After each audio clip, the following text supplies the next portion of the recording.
hitting those electrics. Short floaty. Yeah, short floaty, dies really quickly. They're not that like heavy, so Yeah. they will die pretty quickly. And also, the one problem is though, Lucas is kind of like short to mid-range, like doesn't have too much range, and Kazuya does have certain other moves. It's not just electric has untouchability. You've got many others that you can call out spacing options hard with, such as the demon spinning kick and just many others. Like, oh jeez, you gotta be very careful and cautious around Kazuya. It definitely is a game of discipline and keeping that mid-space, mid-range gameplay consistent. But yeah, honestly, how do you think this matchup's going to turn? Honestly, well, like as we described. Go on. I'm going to talk about both obviously the character matchup and the player matchup. I feel like you said enough about kind of how Lucas will interact with Kazuya. That's true. Let's go into the player matchup. Dying early, short, floaty, suffering out from combos. However, Nitox, as we've seen, just a master of just moving around to being slippery and just being hard to hit. Going to make it as difficult as possible for PizzaTime to hit these EWGF combos, hit these elections, going to get these 0 to deaths going, or these like 0 to 100s. Going to make it as difficult as possible, especially when you can move around all these PK freezes, PK fires, just making sure to keep PizzaTime out. Especially with a recovery like Kazuya's, also going to be a complete demon with down smash and with PK freeze like we saw against Greninja as well. And that's true. You know what? That's something that I didn't even mention. That recovery does get decimated by Lucas's up B. But we got an electric into up smash. Rage Drive is already gone. It was looking dangerous, but as we see, Nitox seems to have ran this first stock completely in the driver's seat. However, it doesn't matter. You had one electric. And that's what I mean. It's PizzaTime taking the stock lead despite Nitox running that entire stock. Exactly, and that shows that you really can't sleep when it comes to spacing. You've got to be very careful. But yeah, Nitox definitely answering back with a down smash there. That recovery is going to be abused hard by Nitox here. But Nitox needs to make sure that they don't get caught slipping with the spacing, because that means stocks get taken, bro. Yeah, and this is what we're talking about, right? No jump! I saw the double jump bubble. It was 100% over there when Pepino Spaghetti jumped. Yeah, Nitox definitely taking a stock lead here. As I was trying to say before Nitox hit that back air, it's kind of like we're seeing like the tier difference, right? Kind of like how hard these players have to work. That almost killed me. That's what I mean. You know Nitox has to put in so much work, just like hitting PizzaTime all around the stage. Yeah. And PizzaTime just has to hit like one confirm and bam, bam, bam. And you know what? We're seeing the double tap kick right here, which actually is, I'm pretty sure, is the strongest reflector in the game, if not the second. So PK, that was PK Fire that almost killed him at 90.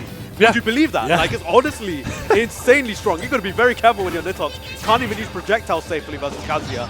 You've got to be taking your time and being very disciplined in order to deal with this character. That's the goal. And speaking of discipline, it seems like Pepino Spaghetti lacked it there, recovering with a laser. Very, very slow and very vulnerable move. Nitox is more than happy enough to abuse it. Yeah, I mean, Nitox ready for that Kazuya classic. You know, you're kind of by the ledge, you want to keep them away as you recover, so you throw that neutral B, that laser, however it is, like you said, laggy. And a character like Lucas, short, you can just run under it, hit with a fair, and it's a game changer. Yep, absolutely, and that's exactly what Nitox showcased for us. Pepino Spaghetti is very consistent with the confirms, but there are still certain interactions that they need to overcome. Do need to see a bit more discipline here. They've seen success with that reflector like a couple of times, but I hope it doesn't go to their head and they just keep doing it, because it is still a very exposed move. You are sitting there for a while, regardless that we are seeing a swap to Terry actually. Very interesting pick there. I'm not sure I agree with this pick, because Terry's a lot faster in the air, you know. Yeah, it's like, I think PizzaTime really needs to push his advantage in game one. I kind of saw that maybe Kazuya's speed just wasn't enough, maybe the recovery just wasn't enough. Need somebody who's quicker with the combos, but can hit just as hard. It seems like Terry, a character he also plays, can do exactly that. Oh my incredible God. Jump read to the ledge. Beautiful awareness and positioning there from Nitox, using the moving platform to get in position for an extra one. But speaking of positioning, Pepino Spaghetti getting that down smash, calling out Nitox for ledge dropping. How often do you see that? How often do you see the Terry down smash in ledge? Not too often. It's very quick despite it not being used though. And yeah, Pepino Spaghetti clearly showing us he's more than capable to use all of Terry's arsenal here. And yeah, honestly, much more even here. compared to before where it seemed like Nitox was in the driver's seat. However, though, this does mean that Nitox can use projectiles quite freely. And oh, speaking of projectiles, Nitox just a master of this advantage, just catching PizzaTime out. Quite literally cooked there by both PK Fire and Freeze. This was like some outer space shenanigans here. Just freezing and burning him up literally in succession. Oh, jeez. This looking like a Pokemon Tri-Attack. Right? Absolutely, bro. This is not looking good for PizzaTime. It's really dominant. And now you've got to chase a Lucas with PK Fire and Wave bouncing. Not something a FGC character wants to fight against. Yeah, Nitox just a master, kind of like reading Pepino Spaghetti's like aggressive options when recovering. Like you saw the power dunk, instead of chasing to that platform as you'd expect, kind of moving right back with the PK freeze and just saying like, I don't need to get near you. I'm going to throw a PK freeze. If you're going to use an aggressive option, you're dead. If you don't, then I'm still safe. Yeah, and all that up B very, very exposed to a down smash like Lucas's. And I'm going to say, go on. I get the feeling we're going back to Kazuya. Yeah, I can see it. I can definitely see it because the difficulties with you're not going to get as much per interaction with Terry, as well as the fact that you don't have a reflector to answer that. And we did see literally that last stock was just a game of Pepino Spaghetti chasing Nitox and not able to really answer back against PK Fire. And that is something that we are going to see again. We are seeing Kazuya this time versus Nitox, and it is 2-0 up for Nitox. So this is an uphill, uphill battle. See, yeah. Going right back to Kazuya. Kind of just not getting enough out of Terry, honestly, doing worse than Kazuya. Like you said, lacking that reflector, especially with a player like Nitox, you need to shut down those PK5s. Oh, I thought we were going to see something crazy. Yeah, that would have been nuts. But oh god, yeah, Kazuya doesn't have any fast get off me options like that. And you know, oh my god, dies! He died? What? PK Fire's been paying Nitox's bills today. Absolutely. Okay, but speaking of bills being paid, this is a receipt that... Yep, that's a receipt that Kazuya is giving back to Lucas there. Jeez, what a slam. That was very good there from Pepino Spaghetti, being prepared to answer back immediately with a receipt. That was good stuff. Pepino going straight to France, cashing in that return. He said, I've got the receipt, I want this back. Give me that stop. Damn straight, and this is exactly what Pepino Spaghetti is answering back with. Uh-oh, we got a grab. Not quite getting the dash cancel into the electric. Smash not hitting.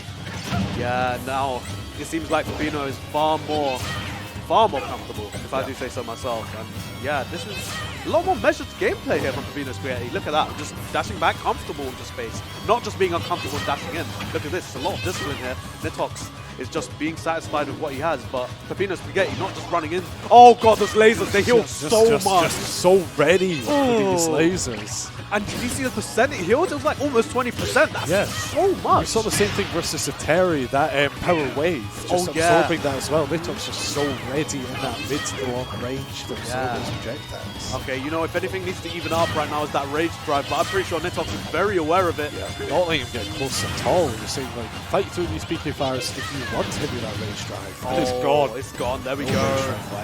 And you know what? Lucas's PK Thunder seems to be very good at getting rid of that particular. Oh my god, that armor! I thought they were going to suicide, but they quite did. They that was weren't able platforms, to. Yeah. Damn. But Pepino Spaghetti just still alive. Such a heavy character. And PK Thunder not quite killing him, but does set up in a position. Absolutely. Completely checkmated. Had to air dodge there. However, the down smash was waiting. Exactly, and Nitox's mastermind when it comes to edge guarding is just such a good gameplay. Oh my god, Arvitud went through the electric for the invul. Just pure ignorance in a move. That was exactly what Pepino wanted there to sell, but the PK freeze is continuing. We're seeing a stock deficit here. Pepino trying to answer it back.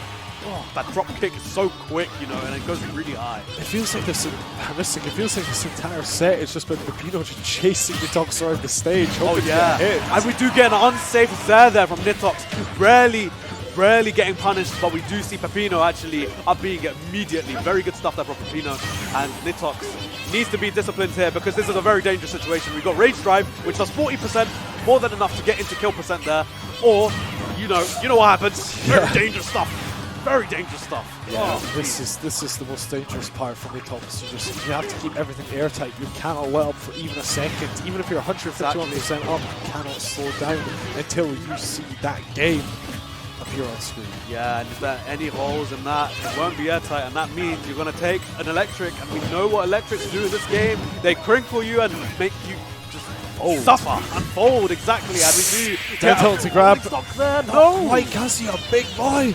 Yeah, Kazuya's extremely heavy, but you know Nitox what? going to take that, absolutely no call out. chance. Nitox calling him out with that upper there on that landing. That platform was covered very, very well there from Nitox. It was a good stuff, good showing from both players, honestly. Yeah. Pepino putting us to the edge of our seats, honestly. Yeah. It was very, very good. But Pepino out to, I believe, is 25th for that one. Oh, 25th. Oh, wow. Nitox Okay. moving on. That Now, is. I believe we have got Neros, another Frenchie up. We've got 3 Frenchies up. Neros versus Brawl Meta